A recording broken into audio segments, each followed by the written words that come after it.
Yaipare ngasi Aisak Malefam Palsa Komsing Lising Honga Samari Kunga Umdoi Menta Thagi Mangani Pan Baki Pungham Sanglaba Koronomit Yai Paraba Iraiki Kuman Usawar Matamda Kuman Yeni Piba Yauna Asigum Lava Agogi Mite Purelam Gi Punsi Layumgi Kui Laigi Matanga Samlapa Asumba Musung Asuiba Aranba Awala Pagi Matanga Karigum Kardang Masi ay kangan jage may maramdi karay matamda masigi asway basina akogi mitay laipakta mi maru mi masang thoktabagi hawrokpam ama oire mije akogi mije sasana siba mami samba mi ngata oina kalaipak sida mi maru mi masang je thoktrabai tare asigumbagi khui lai akogi solisum satret kunga Mapanda Sadago Saina Tabiramba Asway Baranba Nung Masabagi Matamje Masi Nungzai Amatagi Nungzai Amana Masi Nung Masaganeva Masi Ibadi Nungi Mayaibu Nungjai Hane Kamni Nung Mazig Maya 1 day gi center je Masi midnight tane Masiniko Aduna midnight ki wang mulan matamda Hinkle hadan ahing haibane kahing haibane nongjagi wang mulan je ahing hane khamne masi hinkalak ba horpa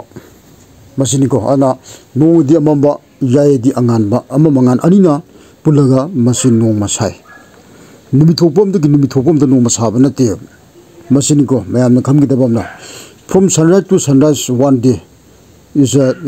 nothing. This is the 100% wrong session. It is well okay. This is the fraud scheme.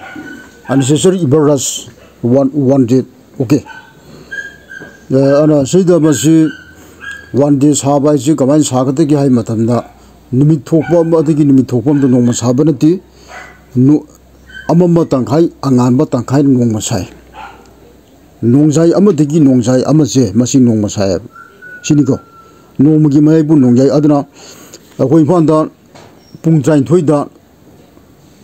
akogi tuep numdangi pung train thoida masi nongjai webanati akoi phanda di pung 13 makhai sangamada pung 13 makhai pung 10 ki minute nifu mari manga soi dekina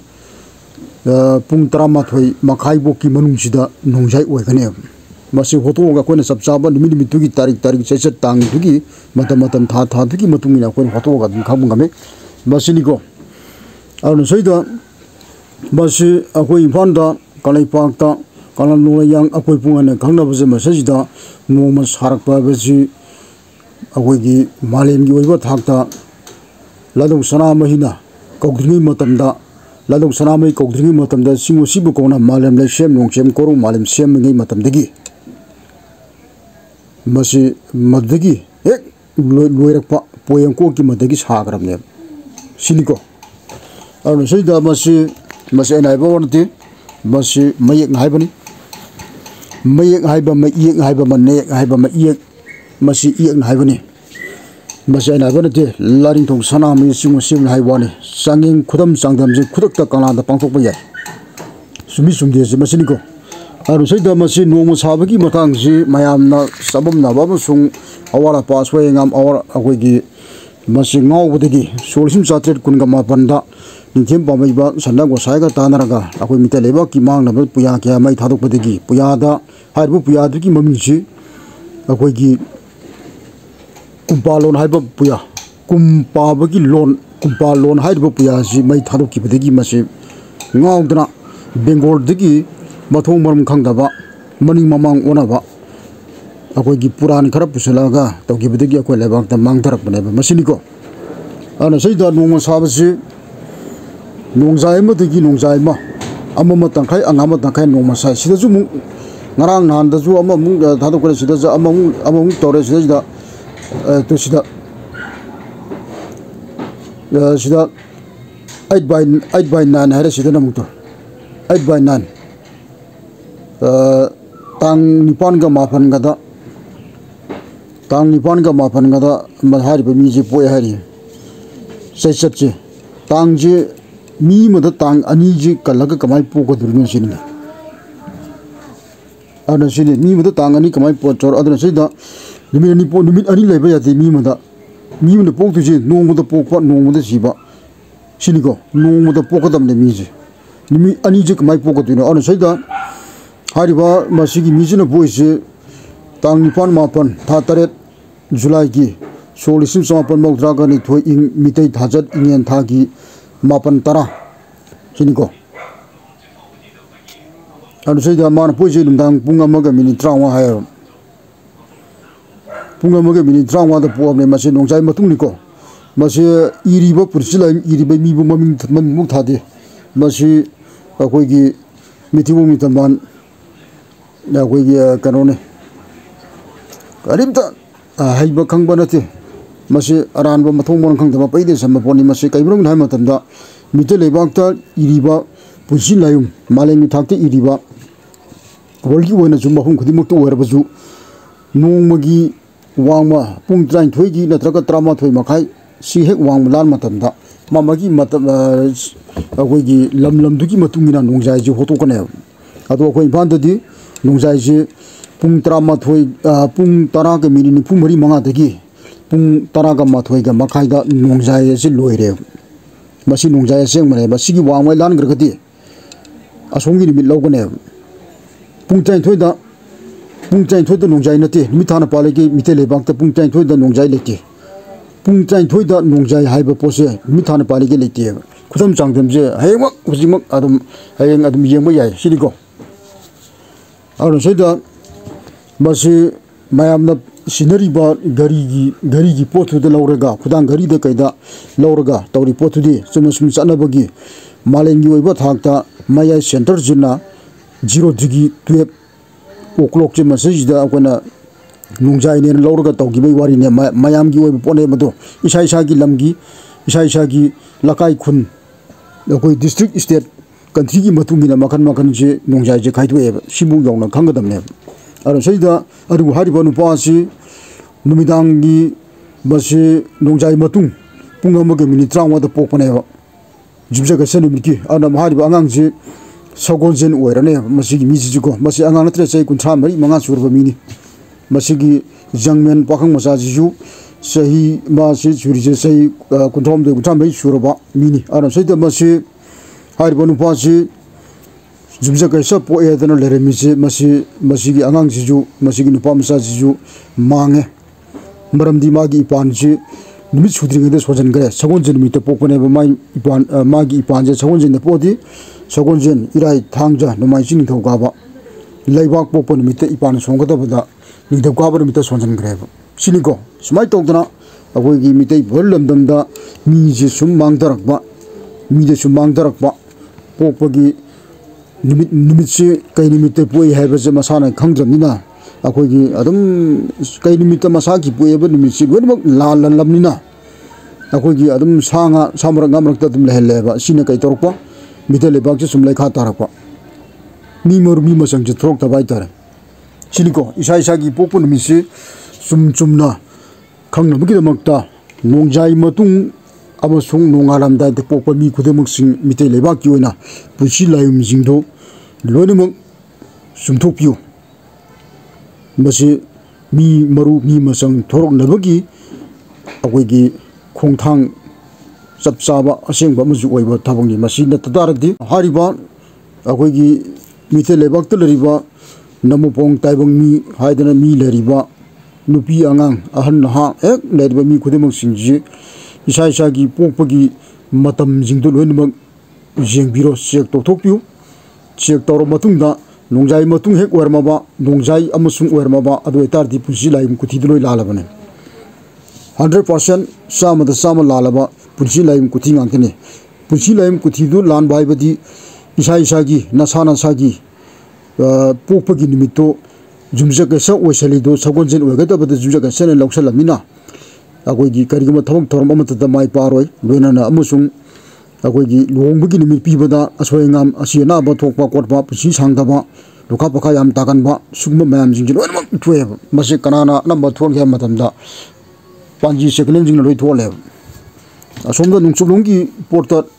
loinamk 100% base tawga tawba khudimak chingchina akoi lebakta ana mite lebak ki oiba panji santhong ang khudimak singju loinamk akoi gi para tambagi sabchaba sengba matam madu oire thengmale chei chom sure ngawdun lerji ma'am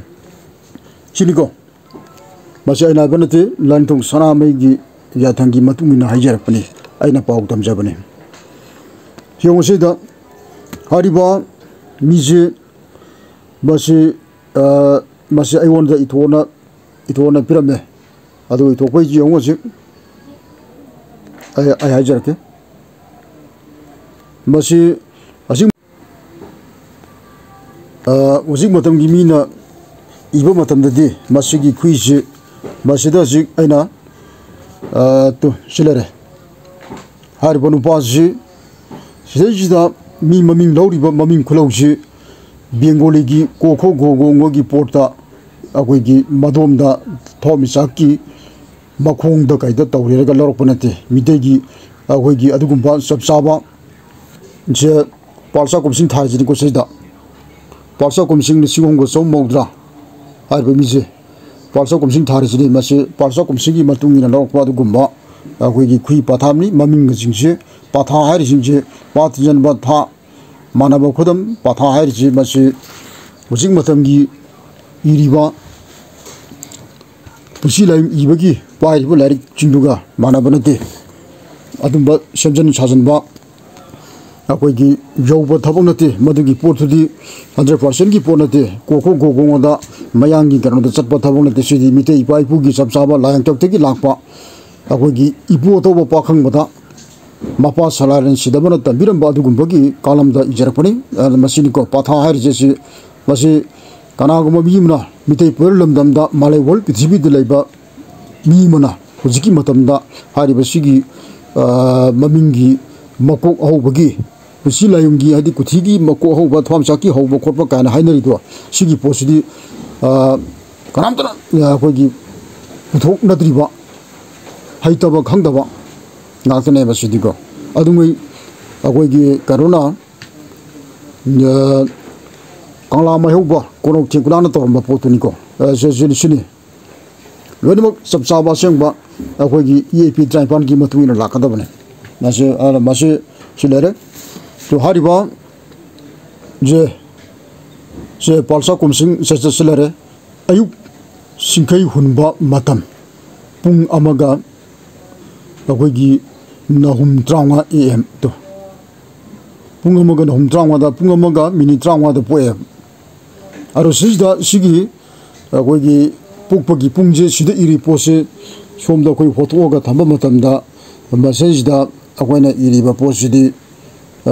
세다 폭폭이 뿡하나 시대지다 말라이제 마세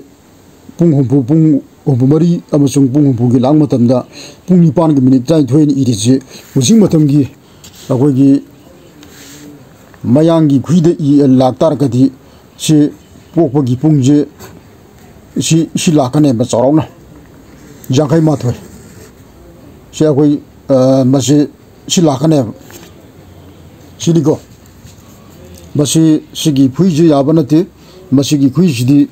아고기 사마다 사마란 바두군바 사마다 사마란 보니시 시기 보시 하리바 미 아드나 너라마두나 아고기 섭사바 생바 스마이나 하리바 미시 세지다 아유 싱카이 훈바 마탐 하이바네바 아육 싱카이 훈바 마탐다 포코니 뿡 아마가 미니 트라우마다 포에 뿡 아마가 미니 트라우마 AM 다리치 뿡 아마가 나훔 트라우마 젝 살라이 망앙 하지니 스마이 똑드나 마시 아고기 호직 마탐기 아고기 가나고마 아고기 호직 마탐다 쩐나리버기 몽 반지 예머나 마시 이보 이따라가디 시다 아육 하이리치 아고기 아육 하이라로이 싱카이 훈바 마탐 주 하이라로이 누미당 하이라니 아고기 세지다 아고기 사고전 하이리치 줌적해서는 이러네 지니고 스마이 똑드나 아고기 줌적해서 누밋기 누미당 ꯅꯨꯃꯤꯠ ꯇꯥꯁꯟꯈ꯭ꯔꯒ ꯅꯣꯡꯖꯥꯏ ꯃꯇꯨꯡ ꯄꯨꯡ ꯑꯃꯒ ꯅꯍꯨꯝ ꯇꯔꯥꯃꯉꯥꯗ ꯄꯣꯛꯄꯅꯦꯕ ꯍꯥꯏꯔꯤꯕ ꯃꯤꯁꯤ ꯄꯨꯡ ꯑꯃꯒ minute 35ꯗ ꯄꯣꯛꯄ ꯃꯔꯝ ꯑꯗꯨꯅ ꯍꯥꯏꯔꯤꯕ ꯃꯤꯁꯤ ꯁꯒꯣꯜꯁꯦꯟ ꯅꯨꯃꯤꯠꯇ ꯄꯣꯛꯄ ꯑꯣꯏꯅ ꯂꯧꯋꯦꯕ ꯁꯤꯗꯤ ꯄꯨꯡꯒꯤ ꯌꯥꯝ ꯈꯦꯠꯅꯈ꯭ꯔ ꯄꯣꯠꯅꯤꯗ ꯑꯗꯨꯅ ꯁꯤꯗ ꯑꯁꯨꯝꯅ ꯅꯣꯡꯃꯒꯤ ꯃꯌꯥꯏꯁꯦ ꯂꯥꯜꯂꯒ ꯑꯍꯤꯡꯁꯦ ꯂꯥꯟꯈ꯭ꯔꯕꯅꯦꯕ ꯌꯨꯝꯁꯀꯩꯁ ꯅꯨꯃꯤꯠꯀꯤ ꯅꯣꯡꯖꯥꯏꯁꯦ ꯂꯥꯜꯂꯒ ꯑꯁꯣꯝꯗ ꯁꯒꯣꯜꯁꯦꯟ ꯅꯨꯃꯤꯠꯀꯤ ꯄꯨꯡ ꯆꯪꯈ꯭ꯔꯕꯅꯦꯕ ꯃꯁꯤ ꯑꯗꯨꯉꯩ ꯁꯤꯕꯨꯅ ꯂꯩꯁꯦꯝ ꯅꯨꯡꯁꯦꯝꯕ ꯃꯇꯝꯗ ꯑꯩꯈꯣꯏꯒꯤ ꯃꯥꯂꯦꯝ ꯑꯁꯤ ꯀꯣꯔꯣꯝ ꯃꯥꯂꯦꯝ ꯁꯦꯝꯕ ꯍꯧꯔꯛꯄꯒꯤ ꯃꯇꯝꯗ ꯑꯍꯥꯟꯕ ꯁꯤꯡꯒꯩ ꯑꯅꯤꯁꯨꯕ ꯁꯤꯡꯒꯩ ꯑꯍꯨꯝꯁꯨꯕ ꯁꯤꯡꯒꯩ ꯑꯗꯣ ꯃꯁꯤꯅꯤꯀꯣ ꯁꯤꯒꯤ ꯃꯇꯨꯡ ꯏꯟꯅ ꯆꯞ ꯆꯥꯕ ꯑꯁꯦꯡꯕ ꯏꯔꯛꯄ ꯑꯗꯨꯒꯨꯝꯕ ꯀꯩꯅꯣꯅꯤ ꯃꯁꯤ ꯁꯨꯃꯥꯏꯅ ꯑꯗꯣ ꯍꯧꯖꯤꯛꯀꯤ ꯃꯁꯤꯒꯤ ꯑꯣꯟꯅ ꯇꯩꯅꯕꯗ ꯑꯩꯈꯣꯏꯒꯤ ꯍꯧꯖꯤꯛ ꯃꯇꯝꯒꯤ ꯇꯣꯠꯁꯤꯗ ꯏꯔꯤꯁꯤꯅꯤ ꯌꯦꯡꯉꯨ ꯅꯨꯃꯤꯗꯥꯡ ꯊꯥꯔꯤꯁꯤ ꯌꯦꯡꯉꯨ ꯁꯤꯗ ꯄꯨꯡ ꯑꯃꯒ ꯃꯤꯅꯤꯠ 35ꯁꯦ ꯅꯨꯃꯤꯗꯥꯡ ꯊꯥꯔꯦ ꯑꯗꯨ ꯁꯤꯗ ꯌꯨꯝꯁꯀꯩꯁ ꯏꯔꯤꯁꯤꯅꯤꯁꯦ ꯁꯤꯗꯩꯁꯤꯗ ꯌꯨꯝꯁꯀꯩꯁ ꯁꯤ ꯌꯨꯝꯁꯀꯩꯁ ꯏꯔꯤꯁꯤꯅꯤ ꯑꯗꯨꯒ ꯖꯅꯝ ꯇꯥꯡ ꯍꯥꯏꯁꯦ ꯄꯣꯛꯄꯒꯤ ꯇꯥꯡꯁꯦ 9/9 8/9 ꯏꯔꯤ ꯌꯦꯡꯉꯨ 8/9ꯗ ꯄꯣꯛꯄ ꯍꯥꯏꯁꯤꯕꯨ ꯌꯥꯕ ꯊꯕꯛ ꯅꯠꯇꯦꯕ ꯁꯤ ꯁꯨꯃꯥꯏꯅ ꯇꯧꯗꯅ ꯁꯤꯒꯤ ꯍꯧꯖꯤꯛ ꯃꯇꯝꯒꯤ ꯑꯩꯈꯣꯏꯒꯤ ꯈꯪꯕ ꯋꯥꯠꯄ ꯊꯤꯒꯠꯇꯕ ꯊꯤꯒꯠꯂꯕꯁꯨ ꯈꯪꯉꯕꯁꯨ ꯇꯧꯗꯕ ꯑꯁꯣꯝꯗ ꯑꯩꯈꯣꯏꯒꯤ ꯑꯔꯥꯟꯕ ꯊꯕꯛ ꯁꯦꯀꯦꯟ ꯄꯥꯟꯖꯤꯒꯤ ꯍꯧꯅꯕꯤ ꯃꯌꯥꯝ ꯁꯤ ꯇꯧꯔꯤꯁꯤꯡꯁꯦ ꯁꯤ ꯉꯥꯛꯇꯅꯤ ꯑꯔꯥꯟꯕ ꯌꯨꯝꯁꯀꯩꯁ ꯅꯨꯃꯤꯠꯀꯤ ꯅꯨꯃꯤꯗꯥꯡ ꯅꯣꯡꯖꯥꯏ ꯃꯇꯨꯡ ꯄꯨꯡ ꯑꯃꯒ ꯅꯍꯨꯝ 35ꯗ ꯄꯨꯡ ꯑꯃꯒ ꯃꯤꯅꯤꯠ 35ꯗ ꯄꯣꯛꯄꯅꯦ ꯃꯁꯦ ꯍꯥꯏꯔꯤꯕ ꯃꯁꯤꯒꯤ ꯃꯤꯁꯦ मसी सगोंजेन पुंग इगदबने सगोंजेन नुमित कक्तंग ओंथोगा माजी अखोगी पुंसी लायुमजे इसनगिबा यादे सगोंजेन नुमित की अयुकी अहानब सिंगे हुनबा मतमदा पोकपगी पुंगन इगदबने अनु सैदा हाजरकियो सैदा मोनी इजितु सिदा जन्म जातात जात दंदु सिदारिजे पाजगरा तो सिदा जात दंदु याखै माथोय ट्राइपान हारिजिनिको याखै माथोय निफुन निपान हाबनि याखै माथोय निफुन पान इरिजे मसी सिगी पोर्सिदंग जिदि अदुम इरेरगा मागी मपों नुमिसे सिदा सगोंजेन जे ओना इछलगसु जाते बरमदि सैदा मागी इरिबा पोसे पुंग कुमरी की लौरग इसनगिबने मसीगी पोसे जात दंदुजे कई लाखत के है मतंदा ऐ जाजरके जात दंदुजे तुसिदा तु पोप पुंग निपान के मिनिट 35 से निपान के नोम 35 पुंग निपान के मिनिट 35 से मसी इगदबा मसी जन कायद होटपा सैदा अयुकी सिंगे हुनबा मतम पुंग अमगा नहुम 35 मिनिट 35 दो होटकदबने असुमनो होलबदी पुंजी लायुमदो असेंग बसुमबो ओय मसीना थबो इतारदी मागी मपोंग नुमिथुदंग सुमथोगा ए सगोंजेनगी पुंगम चंगे नोंजाय मथुंग लालमिना सगोंजेन दंग ओंथोगा अदम यारे कान हाय अदुजु जादेबो सैजदा मागी अखोगी सम निपान करी करा होलेबो मैम जिंजे लोय लाले अदु इतारदी सिनी अना हजिक मतमदा अखोगी मितै बरलमदमदा लेरिबा पुंसी लायुम जिंजे नोंजाय मथुंग नोंजाय दा पोकबगैदी हाइबो मिजिंदो पुंसी लायुमदो लोयनमक लाले मरमदुना मदु सुमथोकदबनी नथबो इतारगदी हाइबो मिजिंदो इबान सोंद्रिबा मी अमसुंग मपोंग नुमितो ओना तैनबदगी अना मी मरुबी मसंजे थोक्तबा अना अखोगी मिथोय मेनबा ओइदबा अखोगी सुम मिखा थाबा अखोगी अमांगबगी सरुकसे लोखा फखा तागनबा खुदोंग थिबा नंगनबा अखोगी माय पाक्तबा पुंसी तेनबा असिना सिंगबा सिंगसी अखोगी अरानबा थबक अखोगी सुम मितै मसा जिंगे सुम मनिंग हंदरकबा मुथरकबगी पोस्टि ओइगन बाय तारे मसी ओइदनबगीदमक्ता मसी लंगा लंचिन लमिलोन ओइना मसेना लाइपाक फाय तरादा मसेना खंगन जबनी सिनिको सबसाबा अखोना तरकबदा देसिनिसे अखोगी सुमाने इगदब अदुना तबो इतारगदी मिगी इगी इरोइतो नोंजाई मतुंगबु नोंजाई अमसु नोंजाई वांगबो लालागदी हारिबा मिदुगी मपोंग नुमितो जुमजगसेगी नोंजाई वांगमा लालागदी सगोंजेन ओइगनी सगोलसेगी नोंजाई वांगमा लालगदी नुमदांगी इराई ओगनी इराईगी नोंजाई वांगमा लालगदी थांजे ओगनी थांजेगी नोंजाई वांगमा लालगदी नुमाइजिंग ओगन नुमाइजिंगी नोंजाई वांगमा लालगदी नुमदांगी निंथौकाब ओगनी निंथौकाबगी नोंजाई अहिं नोंजाईगी वांगमा लालगदी लेबाक पोप ओगनी लेओपगी अहिं नोंजाई वांगमा लालगदी जिबजगस ओगनी असमाय तौदना इसा इसागी इपोंग नुमित नसा नसागी नापोंग नुमित सिंदुरन मोक सुंथो अदु ओइतारदी तुंगदे याइफाबा लाकने सैद मीमर मी मसंग तोलकनी पुसी लाइम इगी इरोई तो हाइरो पोसिदी नसा नसा खंगदमने सिनिको हजिक मतमगी अखोगी बारी सेकेलेंगी पोर्टी नोंजाय अमदगी नोंजाय अम नोंग साबसे मसिगी पोसी चनदे नुमित थोकोम नोंग साबा सिदी अरानबा मितै मांगनब सिलंबा 16,794 सिलंबा चनप कालोन अरानबा 100% अरानबने मसिगी पोर्सिनिको बसे अखोगी मसि लौथोगदबने अरु सैदा सी नतबो ओइतारगदी नुमित थोकोम नोंग साबो ओइतारगदी अहिं नोंजाय हाइबा पोसी कई लाकदगे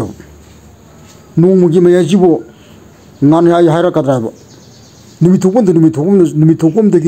द मयाई मसिन नोंमुगी मयाई ओइतारगदी अहिं याजि पोसी लेत्रेले नोंगाला पोसी अहिं हाइतारिने सी पोसी ताबो याबो वारी मितरजि मिथिबोंग मित मानगी वारी ने मसिदिको अरु सैदा अरानबा सेकेलेन पांजीगी थबकने सुगुंबागी अरानबा थबकसिदी ओइसाबा गी थबकने सी अरानबा थबक सना कानून यादवा आना मितैगी परिलमदम सिगी हानौबु कोरलोइबा कंगलै कुंगमयोना सिगी सना कानून सिदी अहिं नोंजाय नोंमुगी मयाइबु नोंजाय नोंगते मयाइ दे अंगानबा अममंगान अनिना नोंमसाय